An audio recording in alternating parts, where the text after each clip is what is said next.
Buenas noches, soy el doctor Jorge Romo Rivera, miembro de la mesa directiva del Colegio Mexicano de Ortopedia. Les doy la bienvenida a nuestra sesión de hoy, en donde abordaremos el tema referencia temprana con dolor lumbar inflamatorio. Es un tema importante tanto por la frecuencia con la que vemos esta patología o esta diversidad de patologías en nuestra consulta diaria, como por la controversia que generan tanto su diagnóstico como su tratamiento. El coordinador de esta noche es el doctor Alejandro Neria, a quien le cedo la palabra. Doctor, muy buenas noches. Muy buenas noches, tengan todos ustedes. Gracias por acompañarnos. Muchas gracias, doctor Romo, por la introducción. Efectivamente, como comenta, es un tema interesante para poder tocar y contamos hoy con la participación de dos ponentes de excelente talla, como lo es el doctor Marcos Fuentes Nucamendi. Él es médico ortopedista, jefe de enseñanza de ortopedia en el Hospital General de México y también es titular del curso de ortopedia por parte de la Universidad Nacional Autónoma de México. También contaremos con la participación de la doctora Beatriz Azueta. Ella es reumatóloga, egresada del Centro Médico Nacional La Raza. Cuenta con diversas publicaciones y participación con investigación tanto a nivel nacional como internacional. Actualmente es directora médica del Centro Médico Ángel en Mexicali, Baja California, y también es investigadora principal en el Centro de Enfermedades Reumáticas y de Osteoporosis. Para nosotros es un placer contar con ellos dos. Les vamos a pedir, por favor, a todos los participantes que cualquier duda o pregunta que tengan, si son tan amables de colocarla en el apartado de preguntas y si nos pueden poner también si va dirigido al doctor Marcos Fuentes Nucamendi o a la doctora Beatriz Azueta. Si me permiten, los dejo con los doctores. Muchas gracias.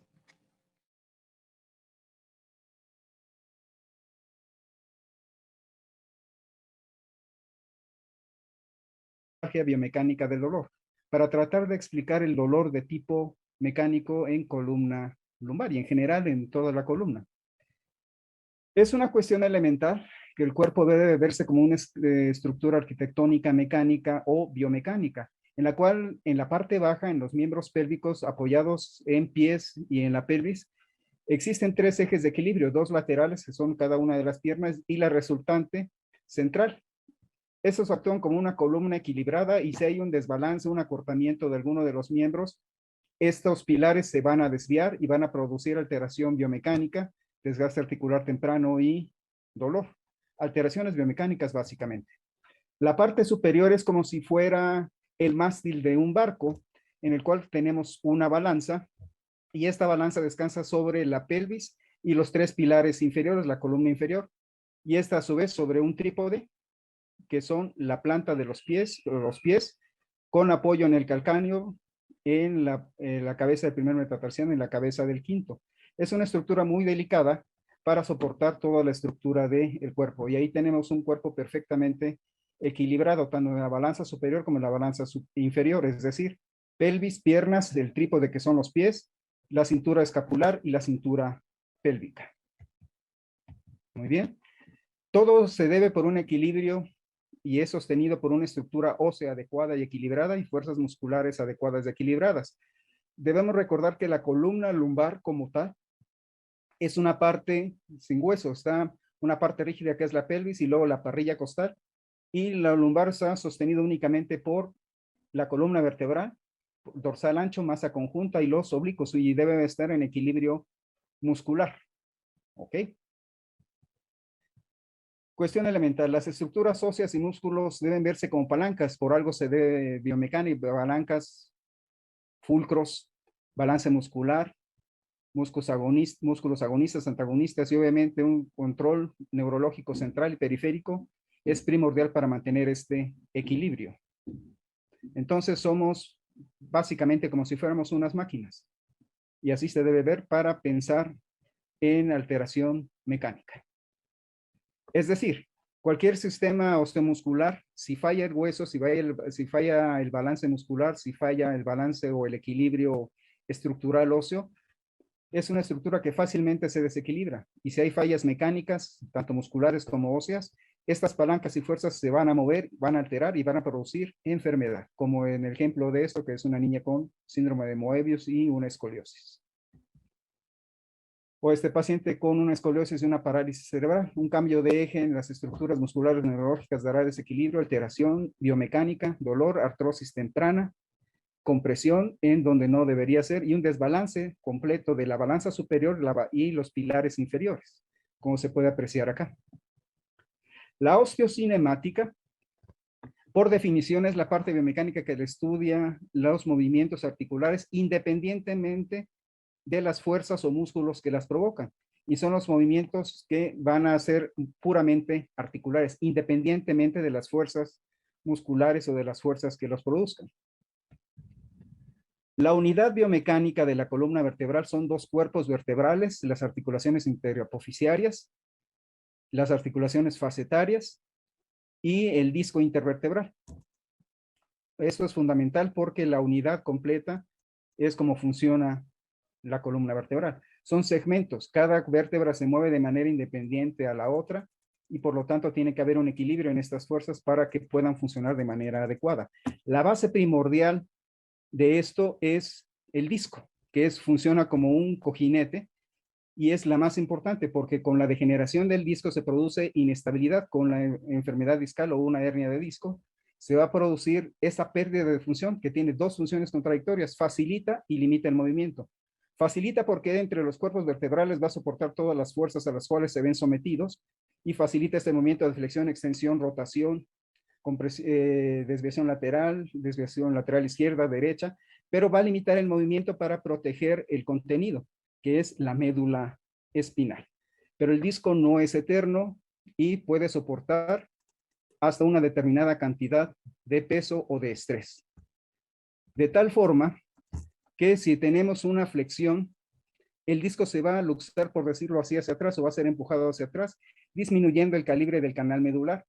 Y los ligamentos amarillo, interespinoso, supraespinoso y las facetas articulares van a tener un pellizcamiento en la zona superior.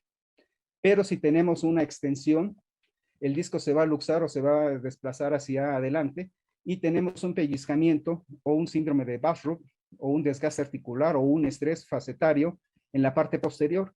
De ahí la importancia de mantener el disco, porque cuando hay inestabilidad o degeneración discal, todo el estrés que es soportado por el disco va a ser empezado a ser soportado o suplido por las facetas articulares y el complejo ligamentario. De ahí la hipertrofia facetaria, de ahí la hipertrofia del ligamento amarillo. ¿Por qué razón? Porque cuando falta el disco, tiene que ser suplido por alguien y para dar estabilidad. ¿Y qué sucede cuando el cuerpo tiene inestabilidad? Va a empezar a formar hueso y va a empezar a hipertrofiar los elementos que van a empezar a suplir, en este caso, al disco. Por eso es tan importante. Y va a afectar tanto el calibre del canal medular como el calibre del foramen. Y recordando que el vasa nervorum de las raíces nerviosas es alrededor tiene una presión alrededor de 6 milímetros de mercurio. Si metemos una compresión arriba de eso va a producir isquemia y algo similar a un síndrome compartimental tanto en médula como en raíces nerviosas, según Rothman. El principal movimiento de la columna vertebral es la flexoextensión, que cubre alrededor de 80 grados. Y el mayor estrés al cual se ve sometido la columna vertebral es la rotación.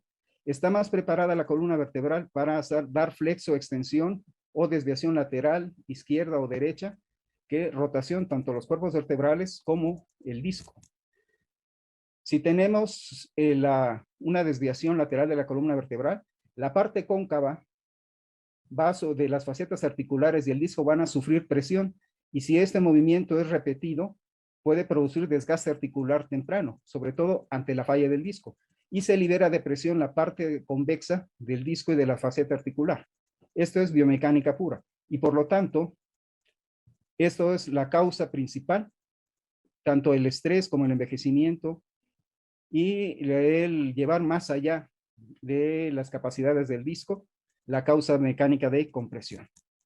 La rotación es muy simple. Podemos lesionar o fracturar un cuerpo vertebral o lesionar un disco con una rotación, se menciona arriba de 20 kilogramos. Por lo tanto, la faceta articular y el disco son los que están menos capacitados para soportar rotación. De tal forma que si tenemos una compresión, puede ser soportado fácilmente por el disco, una compresión axial, una flexión, una extensión, pero la rotación es la que más daña al disco y a las facetas articulares. De tal forma que, como ya explicamos, en extensión se libera carga, aumenta la carga para el disco, disminuye para las facetas articulares, pero en extensión aumenta la carga para las facetas articulares y si hay falla del disco, toda la carga va a ser llevada por las facetas articulares, produciendo artrosis, síndrome de Bashroop y secundariamente un canal lumbar estrecho degenerativo. En la compresión lateral, ya lo habíamos visto, en la parte cóncava de la curva, va a haber presión, hiperpresión sobre la faceta articular, que a la larga, si ese movimiento es repetido, va a producir desgaste articular y artrosis. Y el disco igualmente se ve sometido a un estrés.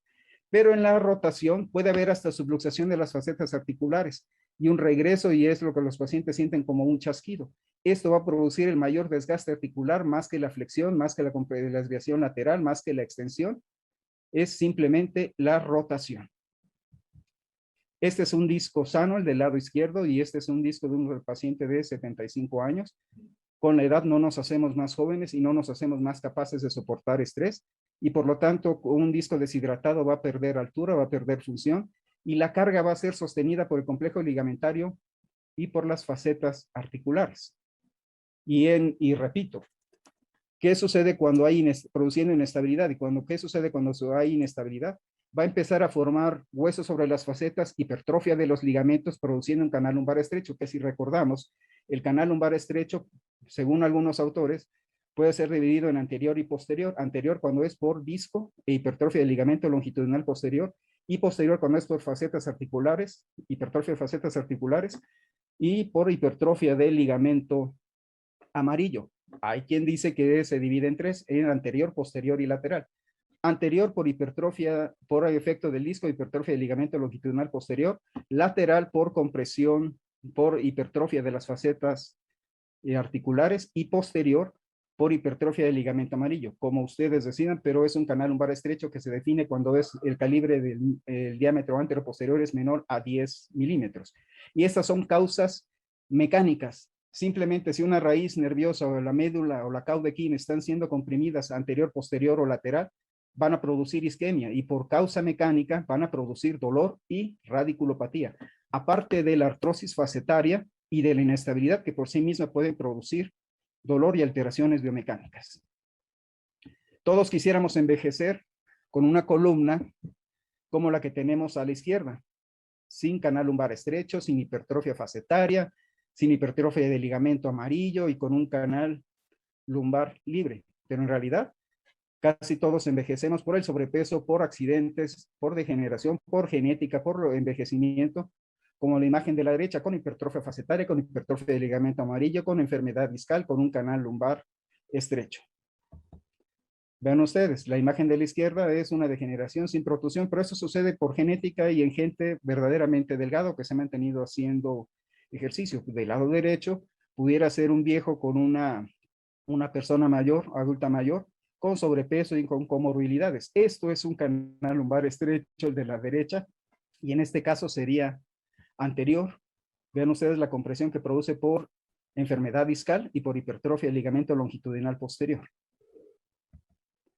¿Qué sucede cuando se vence el disco? Noten ustedes en la imagen de la izquierda un disco que tenía un espacio normal y el foramen como se encuentra amplio. Pero si falla el disco va a producir inestabilidad, disminución del calibre del foramen, compresión radicular tanto por el disco como por la disminución del foramen, aparte de la hipertrofia facetaria del ligamento amarillo, y eso sería un canal lumbar estrecho mixto. Por compresión radicular, por biomecánica, por compresión mecánica, va a producir dolor y radiculopatía, amén de la inestabilidad. Por lo tanto, aquí está demostrando una mirografía lo que es un canal lumbar estrecho mixto. Noten ustedes la compresión anterior y posterior. Y en la imagen patológica del lado derecho, vemos cómo estos son las estructuras que van a comprimir la médula y producir un canal lumbar estrecho. Esto es pura mecánica. Y por lo tanto, el tratamiento que corresponde, pues, liberar las zonas de presión sobre la médula y las raíces nerviosas. Vean ustedes, esto es fatal. Y existe una causa más, aparte de la hipertrofia facetaria, la falla del disco, que es la espondilolistesis. La espondilolistesis como tal es un canal lumbar estrecho mixto, anterior y posterior, pero básicamente es por el deslizamiento, la falla que en muchos pacientes adultos mayores es por la falla del disco, y existen diferentes tipos de espondilolistesis, y de por sí misma la espondilolistesis y la artrosis van a producir un canal lumbar estrecho mixto, por compresión de canal y disminución del foramen. Y esta inestabilidad no solamente es anteroposterior, también puede ser lateral y va a producir compresión de las raíces nerviosas por sí misma por la inestabilidad lateral, como vemos en estas imágenes. Y esto es mecánico, y lo que hay que hacer es regresar la columna a su estabilidad y a los espacios normales, recuperar el balance. ¿Ok? En la imagen de la izquierda sería un diámetro sagital fijo normal, y el de la derecha es un canal lumbar estrecho mixto, anterior y posterior, o anterior, posterior y lateral. Por lo tanto, si el paciente hace rotación, noten ustedes el bostezo en las imágenes, y la rotación es la que más va a comprimir, amén de que existen 4 patrones de compresión. El patrón 1 que es por extensión, el patrón 2 que es por flexión, y en este caso quien más comprimiría por mecánica es el patrón 2, que sería el de flexión, y el de rotación. Es pura mecánica que hay que entrar a hacer, liberar lo que está comprimiendo la médula y las raíces nerviosas. Vean ustedes el bostezo que sucede con la rotación y la compresión medular que se presenta en estas imágenes patológicas. Y esto es algo que no quisiéramos ver, pero que llega a suceder. Esa es una espondilitis anquilosante. Noten ustedes toda la compresión que se puede presentar en estos casos por un canal, por crecimiento óseo.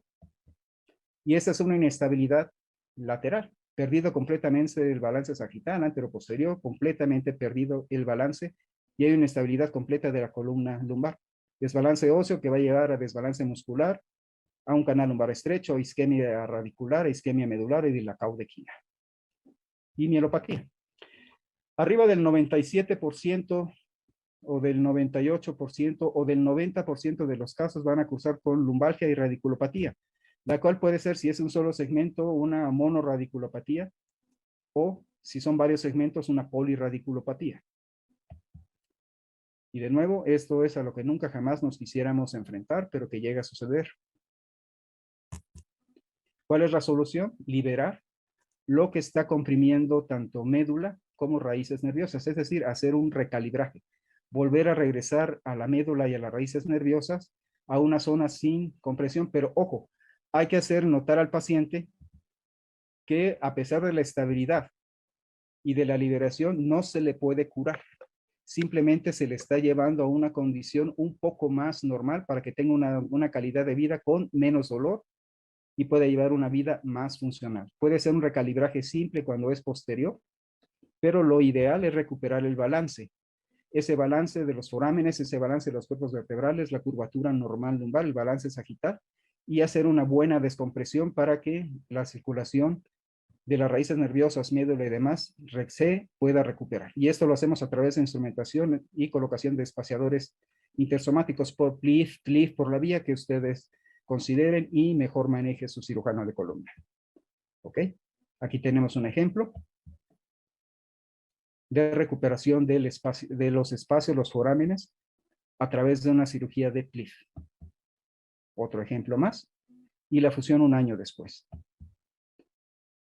Otro ejemplo, y noten ustedes que se ha recuperado tanto el balance, los espacios, y se ha corregido el canal lumbar estrecho. Pero lo ideal es hacer una instrumentación para devolver la estabilidad al segmento, porque no es solamente recuperar los espacios, hay que devolver la estabilidad. Y esto se logra a través de la fijación 360 grados anterior y posterior. Y hay que recordar que también puede existir algo que se llama canal lumbar estrecho, es decir, la formación de demasiada cicatriz, fibrosis, posterior a la cirugía, lo cual nos llevaría a un canal lumbar estrecho postquirúrgico, el cual es verdaderamente difícil de tratar. O un síndrome de sobreuso sobre los segmentos fusionados superior e inferior, que podría llevar a una degeneración discal y a un problema de canal lumbar estrecho superior e inferior por sobreuso en las zonas libres de fusión por encima y por debajo de la zona de fusión. Pues muchísimas gracias, eso es todo, espero haberles sido de utilidad y recuerden, esto es puramente mecánico. No me estoy metiendo con inflamatorio, sino simplemente mecánico. Muchas gracias. Buenas noches, ¿qué tal? Soy la doctora Beatriz Azueta y en los próximos minutos voy a hablarles de una enfermedad a la que nos enfrentamos día a día todos los médicos, principalmente los reumatólogos y los ortopedistas. Agradezco al Colegio de Ortopedia por la invitación y al Laboratorio Novartis. Voy a hablar de por qué es importante identificar si el dolor tiene un componente inflamatorio. El dolor lumbar inflamatorio es un síntoma clave en unas enfermedades conocidas como espondiloartritis, que es una verdadera familia de enfermedades. Las espondiloartritis son consideradas como un diagnóstico relativamente raro en la práctica médica general. Sin embargo, en poblaciones que tienen un marcador genético conocido como HLA-27 positivo, la prevalencia es del 5 al 10%, debido a que se considera un diagnóstico raro en la práctica clínica general y el retraso en el diagnóstico es de varios años según las últimas publicaciones. El tiempo transcurrido entre el inicio de los primeros síntomas del dolor inflamatorio que se va a convertir en una espondiloartropatía y el diagnóstico es mucho. Ustedes pueden ver en esta diapositiva tomada de un póster del Congreso ACR del American College del 2020, habla de que el 25% de la población de esta clínica, de la Clínica Mayo, tenían más de 11 años de síntomas antes de que se les hiciera el diagnóstico de una espondiloartritis. Su síntoma principal era el dolor inflamatorio. Entonces, otro punto que es muy importante, ¿a cuántos médicos consultan a nuestros pacientes antes de que se les diagnosticaran? Fue también en este mismo estudio que se presentó en el Congreso, en donde el 38.5%, como ustedes pueden ver en esta gráfica, había consultado a más de 5 médicos antes de llegar al diagnóstico. ¿Y a qué tipo de médicos también se les preguntó a estos pacientes? Por eso decía que es terreno de todo, este diagnóstico, por especialidad, el 1% de esa población que se estudió, que fueron más de 500 pacientes, decía que él no había visto a ningún médico. Pero si nos vamos a los diferentes porcentajes, otros médicos habían intervenido como naturistas, endodoncistas, médicos del dolor, médicos de medicina del deporte, y así hasta médicos de primer contacto, pero también gastroenterólogos, especialistas en columna y desde luego reumatólogos. ¿Me da el siguiente, por favor? Ahora, ¿por qué sucede esto? No porque ninguno de nosotros los médicos queramos no hacer el diagnóstico. Falta información sobre la enfermedad. Esto quiere decir que hay barreras para hacer el diagnóstico oportuno. Hay hallazgos clínicos que además en estas enfermedades no son nada fáciles de detectar. Son poco específicos al inicio, sobre todo de la patología. Y además tenemos un gran problema que faltan biomarcadores específicos que nos puedan decir como en la artritis reumatoide o en el lupus, esto es una espondiloartritis. Sin embargo, es algo que sí tenemos que empezar a investigar, a divulgar y a conocer entre los gremios médicos, porque la prevalencia mundial de las espondiloartritis es de 0.6 a 1.5%. Esto quiere decir que es similar a la artritis reumatoide en unas recientes publicaciones. Ahora, ¿cuáles serían los datos principales que hay que investigar en un paciente que sospechamos tiene un dolor lumbar inflamatorio? El dolor lumbar es de inicio insidioso en pacientes generalmente debutan con esta espondiloartritis entre los 40 y 45 años. Empeora con el reposo, eso es un dato muy interesante y puede despertar al paciente generalmente en la segunda parte de la noche y ya no dejarlo dormir y hacerlo que se levante y ya con la actividad física mejora. Amanece con rigidez matutina mayor a 30 minutos, generalmente es en todo el cuerpo, a diferencia de la artritis reumatoide que es en las manos. Y las etapas iniciales mejoran de forma dramática con antiinflamatorios no esteroideos, a dosis y a tiempo suficiente. Bien, ¿cómo podemos diferenciar? Porque lo que nos enfrentamos también es un reto, ¿este dolor es de tipo mecánico o es de dolores de tipo inflamatorio? Pues la edad les decía que es un parámetro muy importante, una variable que hay que ver, que cuando va a ser una enfermedad una espondiloartropatía, ya sea varón o sea mujer, generalmente va a detonar entre los 40 y 45 años, y el dolor lumbar mecánico pues puede detonar incluso en la juventud, después de que juega el fútbol o después de una protrusión mecánica, un accidente, a cualquier edad, joven, mediana y la tercera edad. El inicio prematuro es insidioso en el dolor inflamatorio y es variable y puede ser agudo en el dolor lumbar. El dolor nocturno es clave porque comúnmente en el dolor inflamatorio se incrementa por las noches. Puede causar que se despierte a la mitad de la noche, como les decía, debido a ese dolor de espalda. El dolor lumbar mecánico es variable. Ahora, el efecto del movimiento de la actividad física. Este es otro clave. El paciente que va a tener un dolor de tipo inflamatorio, que sea una espondiloartropatía, el paciente les va a referir que mejora cuando se activa, cuando se levanta de la cama, no con el descanso. ¿Y qué pasa con el dolor mecánico? Empeora con la actividad. Recordemos que son pacientes que tenemos que poner en reposo casi absoluto para que mejoren esa compresión que tienen de tipo mecánico a nivel sobre todo radicular. La rigidez matutina en el dolor inflamatorio va a persistir por más de 30 minutos y en el dolor lumbar es de muy corta duración o no existe. Responde a antiinflamatorios, es muy buena la respuesta de antiinflamatorios, aunque está en las guías como primera línea terapéutica. Y en el dolor lumbar mecánico, pues todos nos hemos enfrentado a él. No es tan fácil que respondan tan rápido a los antiinflamatorios, tenemos que combinar antineuríticos, relajantes, etc. La localización y las características del dolor también son muy importantes. En el dolor inflamatorio, el dolor lumbar es común, pero puede afectar en el área de la columna y puede causar un dolor alterno en los glúteos. A mí me parecería que esto es clásico.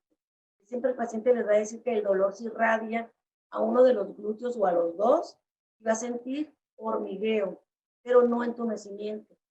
Y en el dolor lumbar mecánico, en cualquier parte de la columna vertebral, puede haber dolor. Puede irradiarse a las piernas, puede causar entumecimiento, puede haber debilidad cuando se trata de una verdadera hernia por protrusión, ardor y hormigueo. Ahora, ¿qué hacer si sospechamos de un dolor inflamatorio? ¿Qué es lo primero que tenemos que buscar? Investigar antecedentes familiares, es muy importante. Si la mamá o la papá del paciente tuvieron algún dolor cervical, si tiene artritis periférica, generalmente oligoarticular, o bien de grandes articulaciones, cadera, rodillos, tobillos. Y además el patrón es muy importante. A diferencia de la artritis reumatoide, el dolor de la espondilitis anquilosante, ya sea axial o periférica, es asimétrico. Puede haber entesitis, más notable en el tendón de Aquiles, y dactilitis, formar unos dedos como dedos en salchicha. Esto puede ser en los pies y puede ser en las manos. Y antecedentes de uveitis también hay que interrogar en estos pacientes. Generalmente es unilateral y les comentan, sí, antes del dolor de espalda tuve un cuadro de uveitis hace 2 meses. Eso también nos daría mucha orientación acerca de un diagnóstico de un dolor lumbar inflamatorio. Y desde luego, solicitar algunos marcadores de inflamación, como la eritrosedimentación y la proteína C reactiva ultrasensible cuantitativa. Estas son algunas de las características clínicas que comparte la familia de las espondiloartropatías. Pues un dolor inflamatorio que causa limitación a la flexión anterior y lateral de columna, como pueden ver en esta radiografía, un cuadro de sacroleitis bilateral simétrica, hasta formó parte de este hallazgo, forma de los criterios diagnósticos de Nueva York para el diagnóstico de la artritis, de la espondilitis anquilosante. Se puede confirmar que hoy en día son avances muy interesantes por una resonancia magnética, si empieza un daño axial prematuro, como ustedes pueden ver en esas flechitas rojas, como hay datos de edema y de una esclerosis líquido en la articulación sacroiliaca, causando una sacroleitis bilateral grado 2, grado 3. También, como pueden ver acá, puede haber una artritis periférica afectando las rodillas, una sinovitis, y el paciente les va a referir, por otro lado, talalgia, dolor en los talones. Como pueden ver, en los tendones de Aquiles se inflaman, se ponen y verdaderamente incluso uno más fuerte que el otro. Parece que tuviera una tumoración, pero no es otra cosa que la inflamación en el sitio de inserción del tendón de Aquiles. Tarsitis, uveitis, puede estar acompañado de lesiones en la piel, en las manos como psoriasis y también de una enfermedad inflamatoria crónica como es el Crohn y como es la enfermedad de CUSI, colitis ulcerativa crónica inespecífica. En México, ¿qué tenemos? Hace mucho no tenemos un estudio en los últimos años, pero sí tenemos hecho un reporte muy interesante por uno de los grandes investigadores de las espondiloartritis, que es el doctor Rubén Burgos Vargas, donde habla que la espondilitis anquilosante en esta población que se publicó en el 2012 era hasta del 60%, en las indiferenciadas en el 20% y artritis psoriásica en el 15%. Sin embargo, también hay una estadística muy interesante que niños con dolor e inflamación de pies pueden iniciar con espondilitis anquilosante de inicio juvenil en un alto porcentaje del 35%. Bien, las espondiloartritis en México también hemos estudiado que el tiempo entre el inicio de la enfermedad y el diagnóstico es variable, que puede pasar de los primeros síntomas axiales hasta 10 años para que hagamos el diagnóstico. El tiempo es menor en los que tienen un predominio de artritis periférica porque es más evidente. Bien, esta enfermedad es importante diagnosticarla para evitar que los pacientes tengan una discapacidad prematura. En este estudio, también publicado en el 2011 por el doctor Ramos en población mexicana, que es muy interesante, la edad de inicio generalmente en 91 pacientes fue 35 años y en 185, 42. Predominaron hombres, la duración de enfermedad fue de 10 más, 8 años y en otros grupos 12 años. El retraso en el diagnóstico coincide con las publicaciones en Estados Unidos y en las europeas. Nos tardamos entre 7 y 8 años en diagnosticar esta enfermedad. Bien. Brevemente les presentaré cómo me llegó a mí un paciente con una espondiloartropatía con todas las características que comenté. Los comparto, un paciente de 44 años de edad que llega a mi consulta con dolor lumbar crónico. Tenía como principales síntomas el dolor bajo de espalda, dolor en la cadera, dolor ocasional en el cuello y talalgia izquierda. Como la historia de la enfermedad actual es que había tenido dolor de espalda durante 5 años y había acudido básicamente a fisioterapia con un poco de éxito.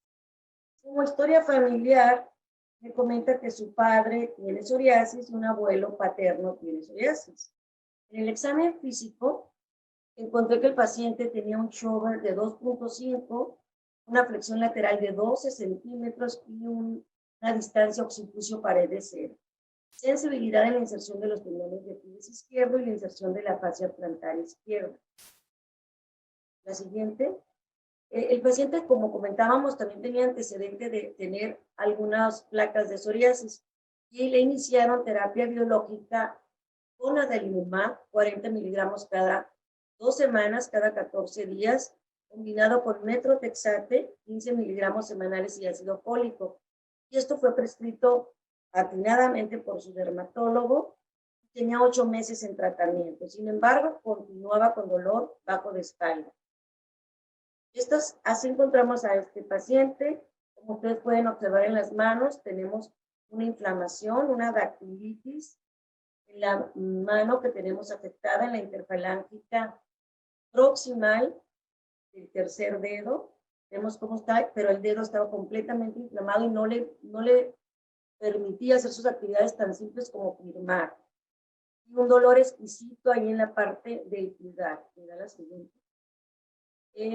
También, como ustedes pueden ver, tenemos el dedo dactilitis. Aquí tenemos pues, en el tercer ortejo, como estamos viendo que ahí tenía un dolor exquisito, talalgia y una tendonitis, inflamación en los tobillos.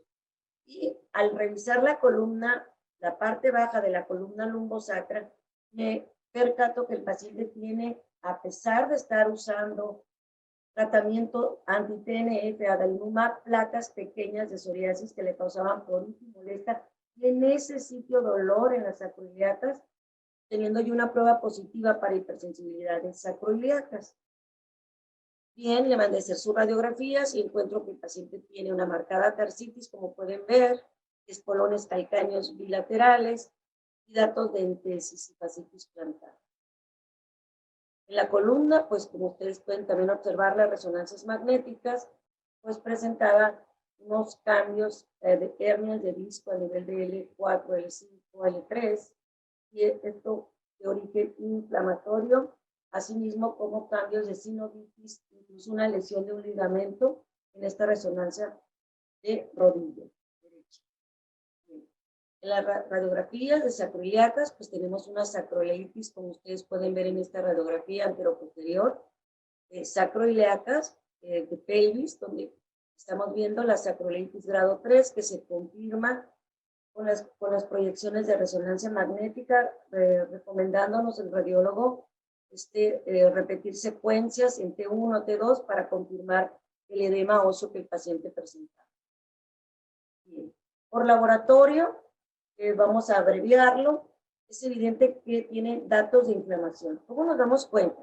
Plaquetas, 860,000, velocidad de sedimentación globular, 55.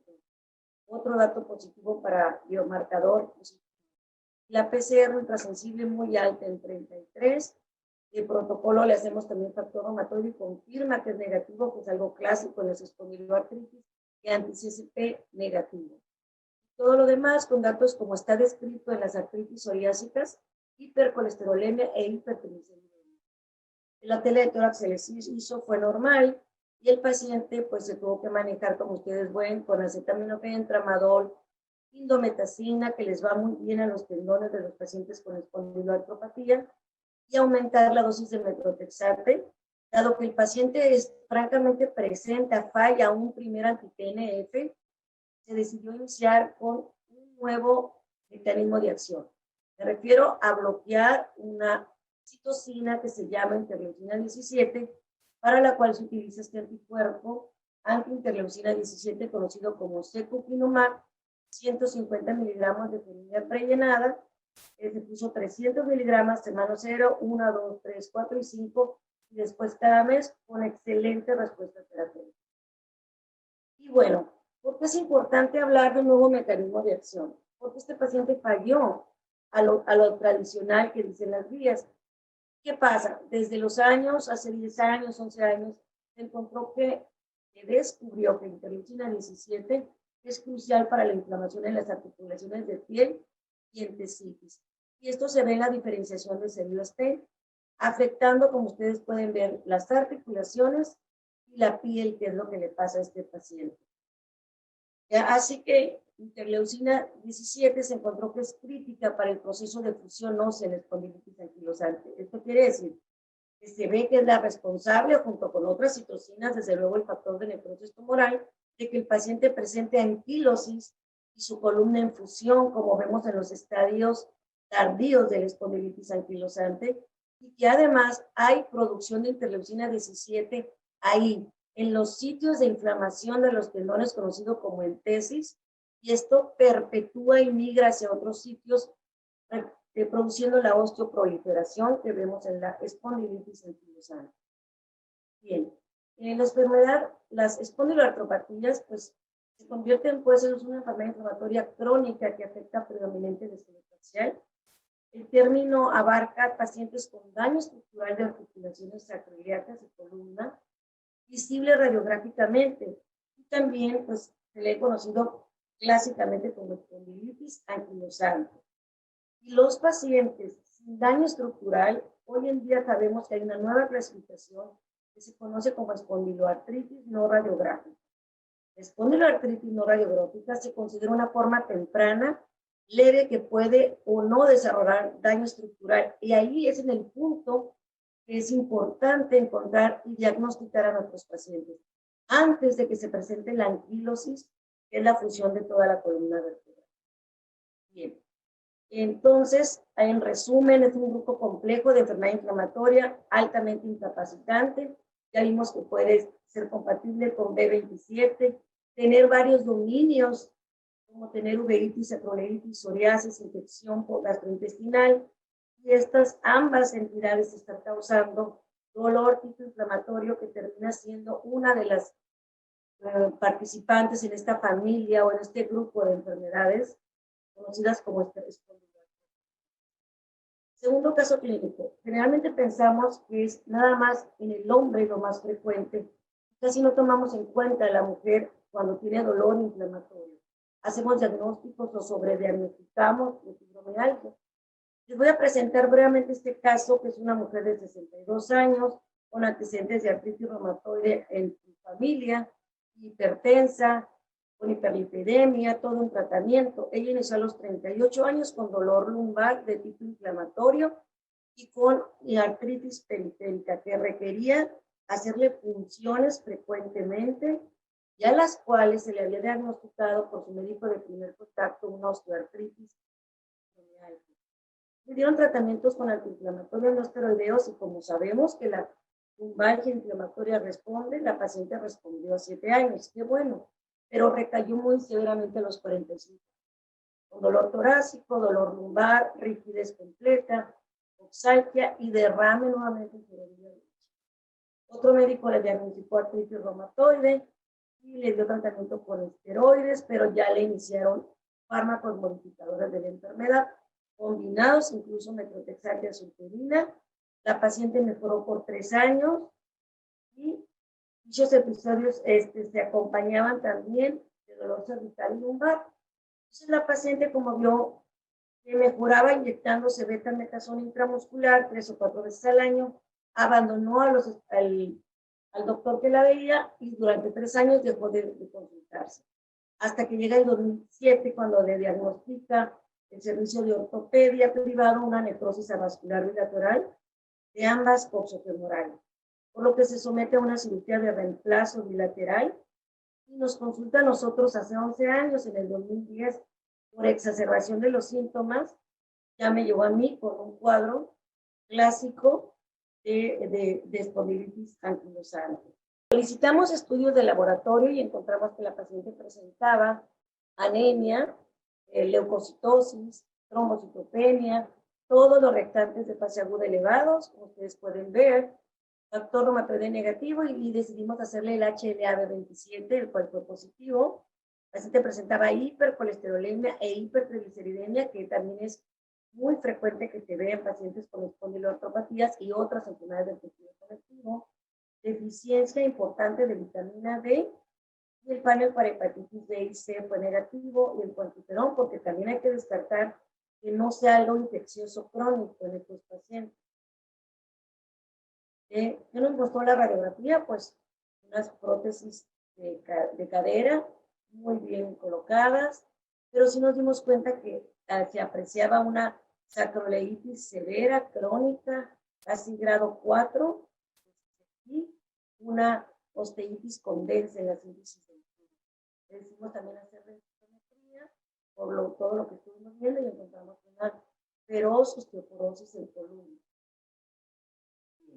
Entonces, en aquel entonces, en el 2007, nuestra primera opción era usar anticuerpos anti-TNF, le dimos adalimumab. Lo curioso que pasó es que la paciente mejora 4 semanas, pero con una mejoría leve, así como bajaron los reactantes de fase aguda, pero no lo que esperábamos. La paciente continuó lentamente hacia la mejoría por 8 meses. Presenta un cuadro de reactivación severa, como que no estuviera usando biológicos, con un derrame articular bilateral de predominio derecho, cervicalgia, talalgia, tarsitis, pero además una infección de vías respiratorias con una neumonía basal derecha, lo que me la llevó, obligó a hospitalizarla por 5 días con antibiótico terapia de amplio espectro, oxigenoterapia, nebulizaciones, etc. Desde luego le suspendimos la terapia con adalimumab y continuó solo con los fármacos modificadores de la enfermedad. Y entonces le propuse, después de 2 meses, ingresarla a un estudio de investigación. Y entonces, en ese entonces empezaba el nuevo mecanismo de acción, que fue secukinumab, un anti-IL-17, que duró 3 años la paciente en el tratamiento con una respuesta espectacular desde la segunda, tercera semana. Terminó el estudio, el cual duró 3 años y duró asintomática durante 2 años esa paciente. Así que encontramos un nuevo mecanismo de acción.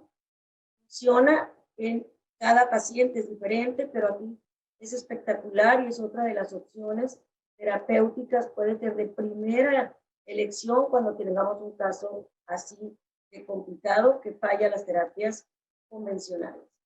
El tratamiento actual pues está con celecoxib, calcio, vitamina D y su hipolipemiante. Bien, como decía, aquí les presenté un hombre y una mujer con espondiloartritis. Hay diferencias, sí, desde el cuadro clínico. Los pacientes presentan más daño axial los varones, las mujeres más daño periférico, sobre todo en las manos, en el cuello y en los pies. El varón es mucho más en la parte axial, muchos más osteofito.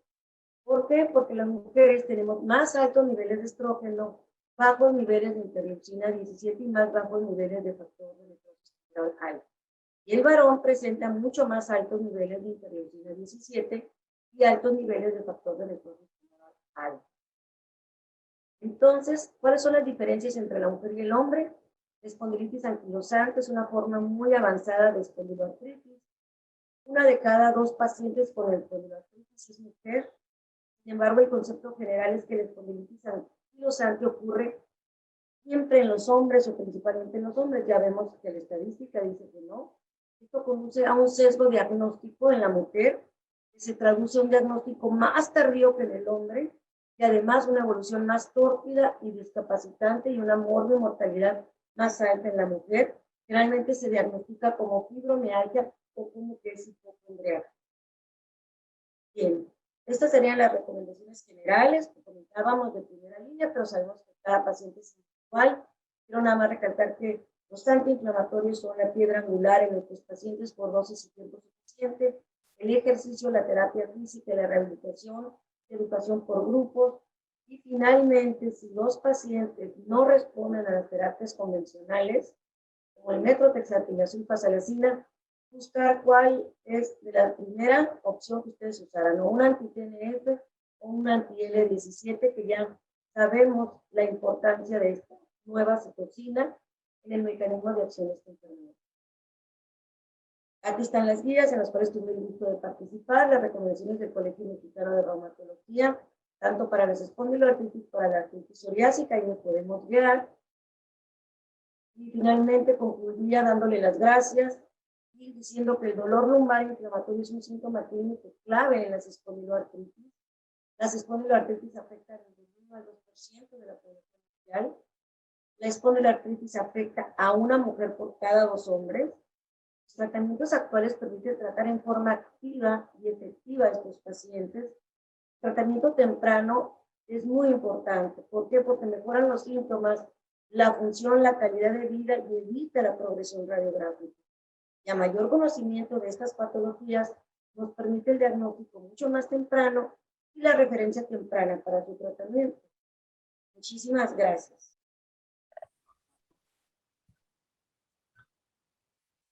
Listo. Bueno, pues agradecemos mucho la participación del doctor Fuentes y la doctora Beatriz Zazueta.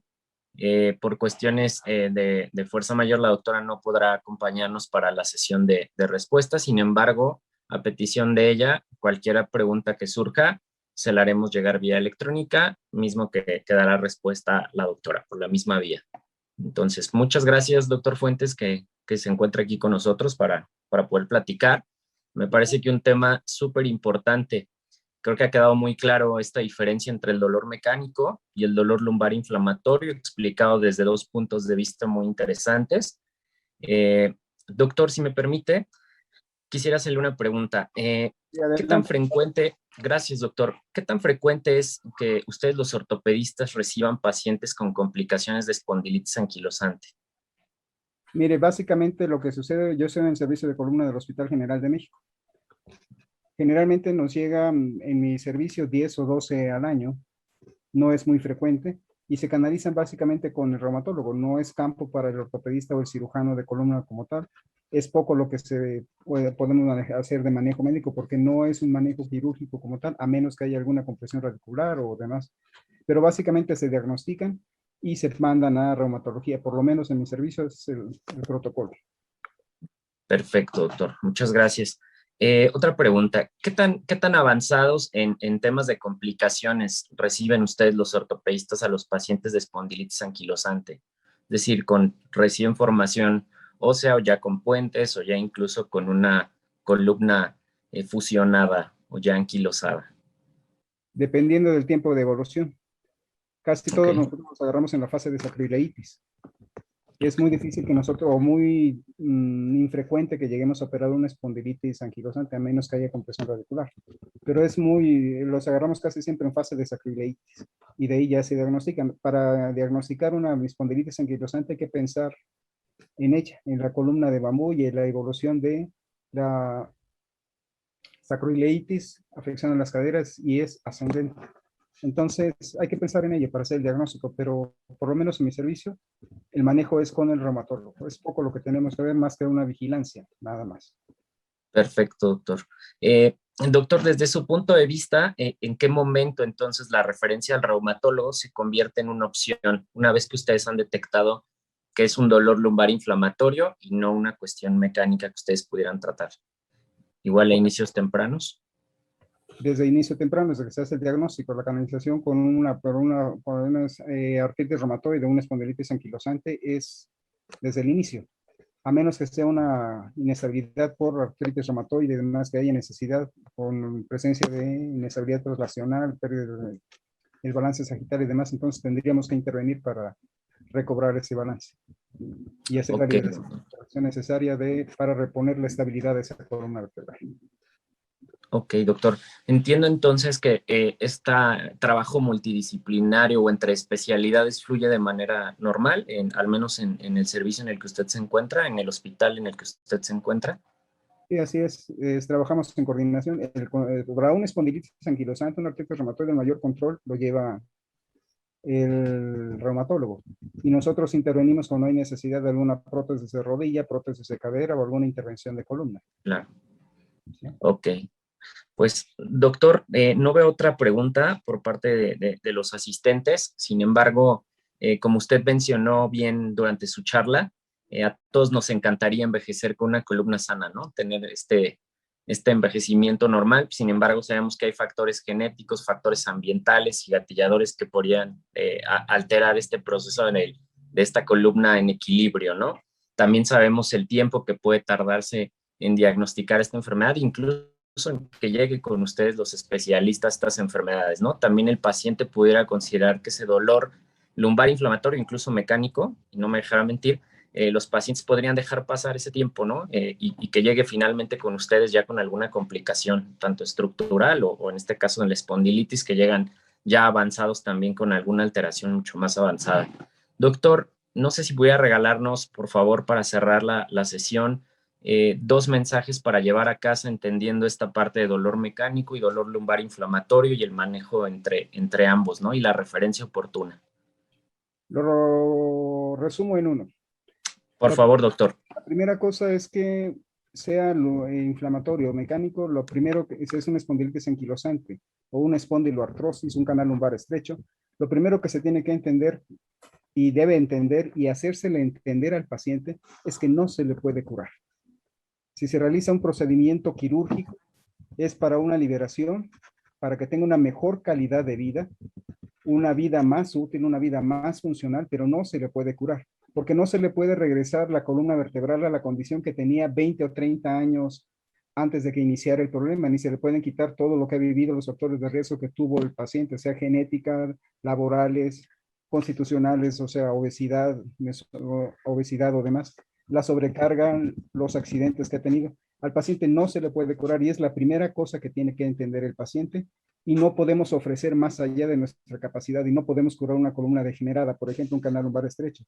Lo que se hace es cirugía o fisioterapia o tratamiento conservador al final para que el paciente pueda recuperar una vida más funcional con menos dolor. Pero cuando haga esfuerzos, esté mucho tiempo parado, mucho tiempo sentado, realice alto impacto, bajo impacto, caminatas largas o bipedestación o sedestación prolongadas, el paciente va a tener simplemente dolor. No se le puede curar, es la primera cosa que tiene que entender el paciente. Se opera o se le da fisioterapia, tratamiento conservador o analgésicos, porque son muchos los riesgos y el paciente se le tiene que explicar todos y cada uno de los riesgos inherentes a la cirugía de columna, de lesión radicular, de aumento del dolor, de canal lumbar estrecho postquirúrgico, y si acepta todos los riesgos, adelante. En el entendido, repito, marco muy bien que no se le puede curar. Se opera para que mejore y para que tenga una mejor calidad de vida con menos dolor.